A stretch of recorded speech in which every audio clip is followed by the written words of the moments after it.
Hey there. So I don't anticipate this being one of my longer videos. It is Father's Day weekend, so happy Father's Day to all the dads out there, and all the guys that stepped up and were dads, whether it be with uh, with someone else or through Big Brothers or whatever. So just big props out there today.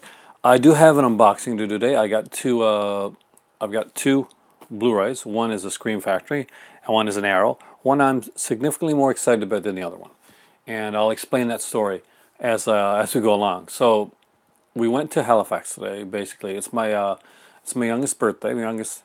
Hey, Timmy Films, how goes? Uh, Hopefully you're having a good Father's Day or Father's Day weekend. Anyway, I work Father's Day actually. The actual Father's Day Sunday, I'm working and I'm working a long shift. Hey, Polly.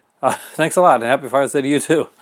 Uh, I went to Sunrise Records in Halifax, and I was really excited because Sunrise, when I was up in Ottawa, they were a little expensive, but they had a few different Scream Factories, a few Arrows, and all that type of stuff there.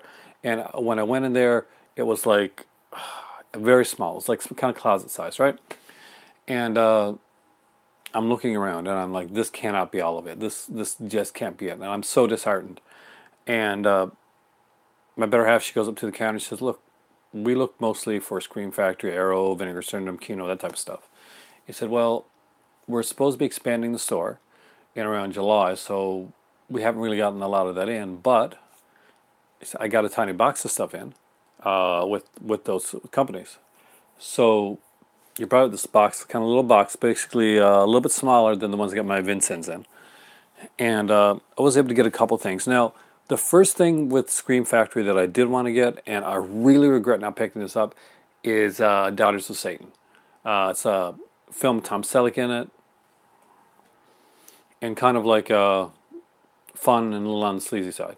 But it's one that I really wanted, and I don't know why I didn't get it. I think more than likely it just didn't have any special features on it, and I let that kind of sway me away from it.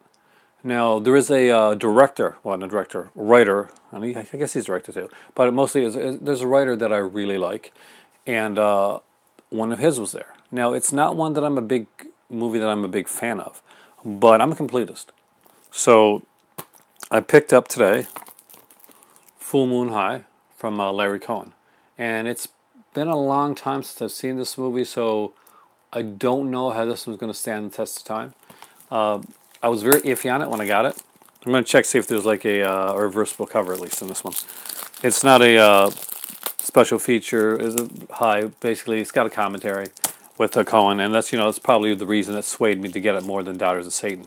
And I really did want Daughters of Satan, so that's one that But hopefully, it'll still be there when I go back because it's one that I do want to pick up, and I really wanted to watch it tonight. So it kind of bummed me out that I didn't grab it. And it wasn't until I was leaving Halifax at the time, we were kind of tired, that I thought, I should have got Daughters of Satan, but I didn't do it. But of course, no reversible cover either, so this one's kind of a disappointment. And that is Full Moon High. There's the inside's just got a picture that I'm sure I'll make the context will make a lot more sense when I watch the film. But yeah, I'm kind of disappointed in myself for picking it up. Right now, it is a new Scream Factory, so eventually I want to have all the Scream Factories, which means one of these days I got to go out and buy the Human Centipede collection, and that ain't going to be a pretty thing. But yeah. Anyway, if you guys have seen this movie and you know anything about it, let me know, and we'll talk about it more. I forgot to do the thing where I turn the camera around and actually do this, so this doesn't come in reverse. So next time, remind me, guys. I'll do that. But Full Moon High should be a fun little film. It's got Adam Arkin in it. It has Roz Kelly, of course, from New Year's Evil, and Ed McMahon. We'll see. It's Larry Cohen. It's Larry Cohen. But the next one is really cool. So this kind of makes up for the not so cool. And this is a Arrow video. I have the Arrow release for the sequel of this film. I have the Arrow DVD release for the sequel of this film, and eventually I'll get the Vestron release when that comes out as well. But I saw this one here, and it's not the special limited edition that came out before, but it is a limited edition of it, and it is Reanimator. I'm a huge fan of the Reanimator series. I've actually got to meet Jeffrey Combs and pretty much geeked out when I did. So I'm going to open this up here with you guys for the first time. This is an FYE exclusive, apparently. I'm not sure how that ended up in Sunrise, but I guess maybe they got some of that stuff. So I'm kind of curious to see how this one turns out. I'd get steelbooks. I apologize ahead of time, Movie Cave did, but I'm not as big a fan of steelbooks as some people are. But I am not liking the way this is put on. So what they did was they put a sticker on here, right? So I guess it's easy enough to get off, but I don't like when they do it when they put the stickers on. Oh, I missed that. Can you make the comment again? Because I totally missed it, and I apologize. So there's a bunch of features on this one here, though. All the features from the Image release is carried over. This is the new 4K restoration of the film. Brand new audio commentary with Stuart Gordon and actors Graham Skipper and Jesse Merlin of Reanimator the Musical. Audio commentary with Stuart Gordon. Audio commentary with Brian Yuzna and actors Jeffrey Combs, Barbara Crampton, Bruce Abbott, and Robert Sampson. Now, that's the older one. That's probably the one I'll listen to anyway, to be honest with you. They got some features on here as well, talking with like Stuart Gordon and talking with Barbara Crampton from back in 2015 at a UK convention. So there's some interesting stuff here. I guess it'll be kind of interesting to see the theater blood Reanimator the Musical. Reanimator is one of those films I watch at least a couple times a year. Love the dark humor in Babs Crampton. Oh. She has not gotten any. She is gorgeous to this day. There's a huge wow factor on her. So the back of the case, so you guys can see, is right here. I really do like this design, actually. We'll see if it actually goes ahead and actually goes with the inside as well. So we get the Reanimator Blu-ray. I think there's a Blu-ray DVD for the special limited edition, and I got the Ghoul for the postcard, and it's got a booklet in here which I'll show you guys if I can get the damn thing out. So I like the booklet for this one here, Reanimator. Good Jeffrey Combs type of thing. Kind of gory, so I won't show too much, but there you go. The infamous head. He came on Murder, She Wrote like a few times, actually. And one episode he was in, he was really, really good. And the other episode he was in, he was playing like a French detective. And it was painful to watch. It really was. But the two things I got for Father's Day this year, for movie-wise, is, how's it going? Oh, Thomas there. Pretty good. I'm actually just looking at my my Father's Day gifts. I got the Broadway, got Reanimator, the Steelbook edition. Really nice. And Full Moon High, it's a Scream Factory, which I'm hoping is going to be better than it looks.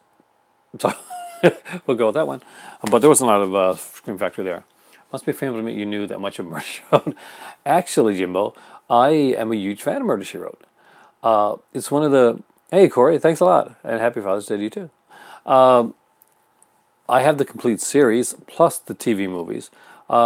If you go back and you watch the show, actually, a lot of bigger stars actually kind of did stuff with Murder, She Wrote. They did a lot of that stuff. Oh, you're welcome.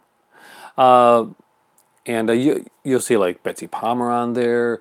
John Astin is on there. John Astin actually shows up in a role as kind of a director in one episode, and he comes back again to play he comes up as a recurring character, and that recurring character is one of the characters that would go through the series, and not only the early parts, but have a very interesting story arc. I'll leave it at that. But if you've never seen it, John Astin's episodes of Murder, She Wrote are actually really, really good. But I'm not sure what you guys are doing or got for Father's Day. We're probably just going to stay home and watch movies for Father's Day because I work in the evening. But these are my two pickups. I'm not sure if you guys picked anything up for Father's Day or you got anything recently at the Kino sale. There's a Kino sale going on right now. If you haven't checked it out, it's probably they say it's their biggest sale that they've had. I'm actually looking forward to seeing that. But right now, guys, I have to drink tea. So I may be back later on tonight. But right now, I just got home from Halifax. I wanted to come on and talk to you guys, and kind of make just like a short, like precursor type video. And I really am trying to think of a Father's Day kind of theme. I don't have the I don't have the movies that you would think, the Stepfather films that would actually do that. Now, my favorite Stepfather film is the original. The sequel I did enjoy, but there was a lot of like the director Jeff Burr. He didn't have like a lot of work like with the sequel. Like a lot of stuff got taken out of his hands. He made kind of like a suspenseful type thriller for the second Father's Day film. For the second Stepfather film. But the Weinstein's had actually got a ghost director on there and put in a bunch of gore stuff that he didn't agree with, and kind of changed the tone of the film a bit. He also the actress that was in it that was really good actually, Meg Foster, but she just didn't fit the tone of the film for Burr. But she was kind of like they wanted her, so that's happened there. And I was actually listening to what was it? It might have been Shockwaves or Screamcast or one of those, and they were actually talking about it. And I remember reading about it as well, so it was kind of interesting to see that see what had happened with the Stepfather sequels. And of course, everybody knows Part 3 is the one that he's gets plastic surgery, and I guess he gets soap opera plastic surgery because when he comes out of it, he's like way younger and super taller, and his hair straighter, and all charisma is sucked right out of the character. I don't know if that actor was just a bad actor. Well, I don't think he was actually. I just think that he was a really bad choice for the character, to take Tara Quinn's place in Father's Day. But short video for right now. Hopefully a longer one later on tonight. So if you guys want to join me later on this evening, I'm hoping to come back and do a longer video. I've got a list. We're gonna have a topic, and happy Father's Day, guys. And I'll see you guys again here tonight, in probably an hour or two. Thanks for watching, and have a great evening.